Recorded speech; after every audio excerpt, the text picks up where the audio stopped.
ሰላምና መናሴ እንግዲህ ጀግንነት አይገልጻቸውም ማለት ነው። እውነት ለመናገር በቃ እነሱ ናቸው አሁን አክተር እየተጫወቱ ያሉት ድራማውን ማለት ነው።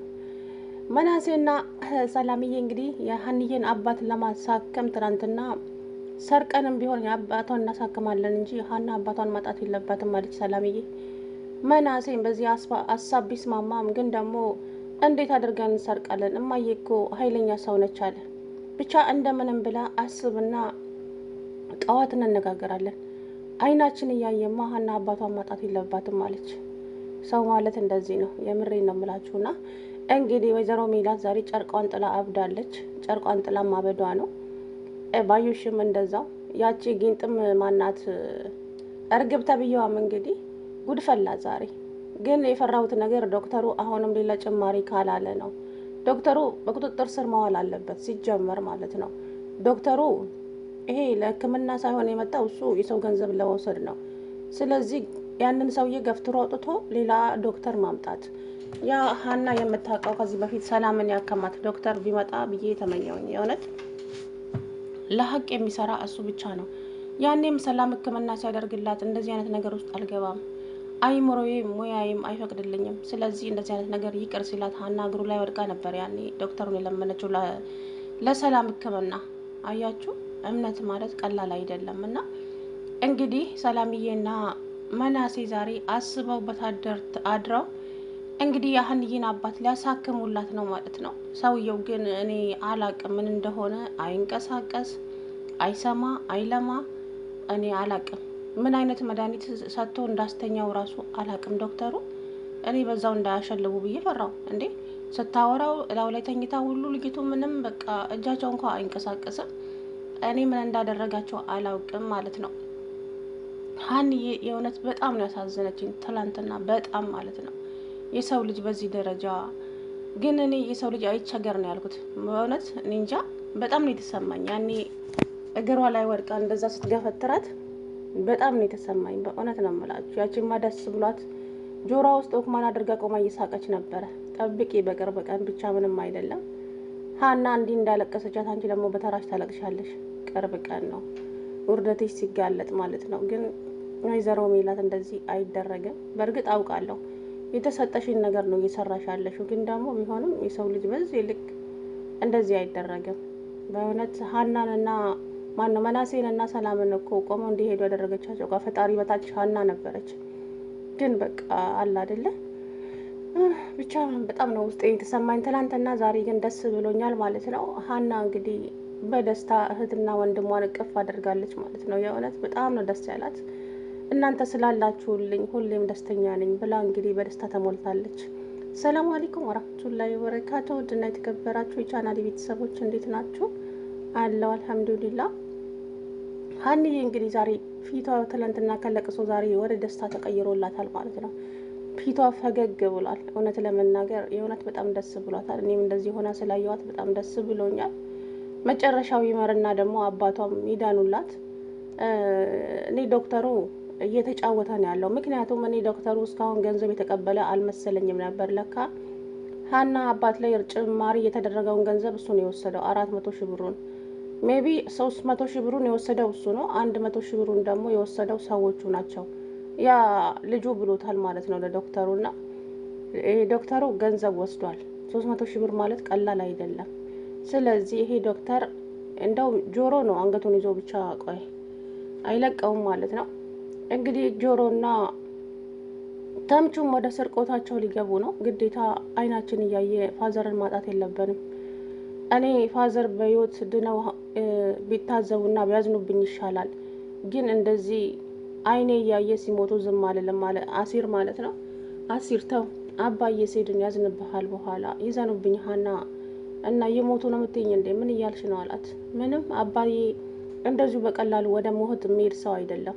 ስለዚህ ፈጣሪ አለ፣ አንተ ግን በጭራሽ እንዳታደርገው፣ ስርቆት የሚባል ነገር ከአይምሯቸው ውስጥ አውጡት አለቻቸው። በፈጣሪ አትተማመኑም እንዲ አለች። ቢሆንም ሀና ገንዘብ ያስፈልጋል ብለዋል። ከፈጣሪ በታች እኮ ሕክምናው ያስፈልጋቸዋል እኮ አውቃለሁ። ግን ደግሞ በቃ ያሰብነው ስላልተሳካልን ከፈጣሪ መጠበቅ ነው ሁሉንም ነገር አለች ሀና። የሆነ ሰዓት ላይ እንደውም እሷ ቁጭ ብላ ብቻዋን ስታወራ አባትየው የነቃ መስሎኝ ነበረ። ግን እሳቸው ምንም አይንቀሳቀሱ። እኔ ምን አይነት ማደንዘዣ እንደወጋቸው አላውቅም። በዛው እንዳያሸልቡ ብዬ ፈራ። ትላንትና ተምቹ ያስቀኛልም እንደው ብቻ እሱ ልጅ ቁም ነገርም አለበት እንትንም አለበት። የምር በመሀል እያሳቀኝ ነበረ ተምቹ ማለት ነው። ፋዘር ሲጃራ አለሁት እንደ ሲል የምር የሳቆት ሳቅ እንዳትጠይቀኝ። አጠገባቸው ውስጥ ሰውየው ለራሳቸው አይሰሙ አይለሙ አጠገባቸው ቆሞ ጸጉሩን እያሻሸ ፋዘር ሲጋራ ይዘዋል እንዴ አላለም። ቀልደኛ ተምቹ እንትና አሲር እዛ ጋር ቢሆን ጉሮሮን አንቆት ነበር ትላንትና። እና ቁም ነገርም አለ እና እኔ ለምንድን ነው ማሰብ የማልችለው? ተምቹ አስብ አስብ አስብ አለና እንግዲህ ሀሳብ መጣለት። ከዛም ሀሳብ የመጣለት ደግሞ ያንኑ ልጅ ሀንግ አድርጎ ገንዘብ ድጋሚ ሊቀበል ፎቶ የሰጣቸውን ሰዎች፣ ያኛው ደግሞ ትዕቢተኛ ቢጤው ዶክተሩን መጥቶ ያስፈራራው ልጁን ስልኩን ተቀብሎለታል ተምቹ እንዳይደውልለት። ግን ልጁን ማግኘቱ አይቀርም አግኝቶታል። በጠረባ ዘርሮት እንግዲህ ነገ ጠዋት 200 ሺህ ብሩን ካላመጣ አንገትህን ብዬ እስር ቤት እገባለሁ። እስር ቤት ለኔ አዲስ አይደለም አለው። ልጁም ደግሞ እባክህን እኔም እኮ እንዳንተው ነኝ የማውቀው ጉዳይ የለም ሰዎቹ በጣም ኃይለኛ ሰዎች ናቸው አለው። አይመለከተኝም። እኔ እንደዚህ ማድረጋችሁን ባቅ ኖሮ መቼ ፎቶውን እሰጣቸዋለሁ። የሀናን ህይወት እኮ ነው የወሰዳችሁት። ስለዚህ እኔ የምፈልገውን ታድርግልኛለህ አለው ልጁን ማለት ነው ተምቹ። አላቅም እንግዲህ ምን እንደሚፈጠር። ሀንዬ ግን ዛሬ በደስታ ተሞልታለች ከእህት ከወንድሟ ጋራ። የእውነት ሰላምና መናሴን የመሰለ እህት ወንድም ስለሰጠች ደስተኛ ነሽ። የምሬን ነው የምልሽ። አይበላውና አባትሽ ራሱ የሆነ ነገር ቢሆኑ እነኚህ ልጆች አብረውሽ ናቸው። ግን ደግሞ አባትሽ መሞት የለባቸው። ምክንያቱም ብዙ የሚናገሩት ነገር ስላለ ስለ ሀና ብዙ ያላወሩት ብዙ በቃ ይሄንን የሀናን ታሪክ ለሰላምና ለመናሴ መናገር አለባቸው አባቷ ብዬ አስባለሁ። ምክንያቱም እቺ ልጅ መንገላታትና ከዚህ በኋላ መጎዳት የለባትም ሀና ማለት ነው። እውነት ለመናገር በጣም ተሰቃየች። አሰቃዩዋት እንዴ! ምን ማለት ነው? እሷ አሁን ጸጸት ውስጥ ገብታለች። ምን አለበት ልጃችሁ ነኝ ባልልና ዝም ብዬ በውስጥ ይዤው በተቀመጥኩና አባቴን ባሳከመችልኝ ነበረ እያለች ራሷን እየወቀሰች ትገኛለች ሀና። ግን ደግ ያደርግሻል እንኳንም ተናገርሽ። እውነት ያለው አንቺ ጋር ነው። ዛሬም ነገም ያለው ሀቅ ያለው ሀና ጋር ነው። ስለዚህ ትላንትናም እንዳለችው እውነት ተደብቃ አትቀርም እትዬ ትወጣለች አንድ ቀን ብላት ነው የሄደችው። ያኔ እንግዲህ ገፍትራ ስጥላትና ውጪ ከቤቴ ብላ እንደ ውሻ ስታባርራት እሺ እወጣለሁ እትዬ እውነት ግን ተደብቃ አትቀርም ትወጣለች አለቻት። ከዛ በኋላም እንግዲህ ሀና እኔ እንጃ ለሜላት እንዴት አድርጋ ይቅርታ እንደምታደርግላት ራሱ አይገባኝም። በእውነት ነው የምላችሁና በጣም አዝናበታለች። የሰው ልጅ እንደዚህ አይደረግም። ሰው ቃሉን ከሚያጥፍ የወለዱት ይጥፋ ነው የሚባለው አይደለም። የተናገረችውን ነገር እንደገና አባትሽን አሳክምልሻለሁ ብላ ሐኪም ቤት ካስገባችሁ በኋላ ዶክተሩ ጋር ደውላ ሕክምናው እንዲቋረጥ አድርግ። ከዚህ በኋላ እኔ ለሷ ምንም አይነት ገንዘብ መርዳት አልችልም። የራሷ ጉዳይ ገደል ትግባ ስትፈልጋለች አይባልም። እሺ አይባልም። ያኔ ሰላምዬ እንደዛ ታማ ሀና ደም ስትሰጣት እግሯ ላይ ወድቀሻል ነበር የለመንሻት። ትናንትና እሷ ግን እንደዚህ እግሯ ላይ ወድቃ ስትለምናት ገፍትራ ጠረጴዛ ስር ወሸቀቻት። መደረግ የለበትም በእውነት የሰው ልጅ ነሽ። አንቺም እኮ ማግኘት እንዳለ ሁሉ ማጣት አለ። እች ልጅ ደግሞ ነገ ትልቅ ደረጃ ላይ ትደርስና ትርፉ ትዝብት ነው። ብቻ ሰላምና መናሴ ከጎኗ ስላሉ በእውነት ነው በጣም ነው ደስ ያለኝ እኔ ማለት ነው በኩሌ። ሰላምዬ እንግዲህ ትናንትና ወንድሟን ጠርታ ተነጋገሩበት ማለት ነው። የሀና አባት በጣም በቃ በጣም በሚባል ደረጃ ላይ ደርሰዋል።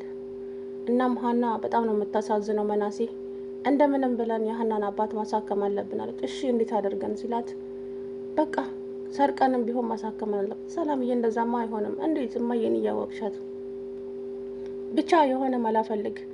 ነገ ጠዋት እንደምንም ብለን ለሀና አባት መድረስ አለብን። አስብበትና እደር አለችው። እንግዲህ መናሴ እሺ ደህና እደሪ ብሎ ሄደ።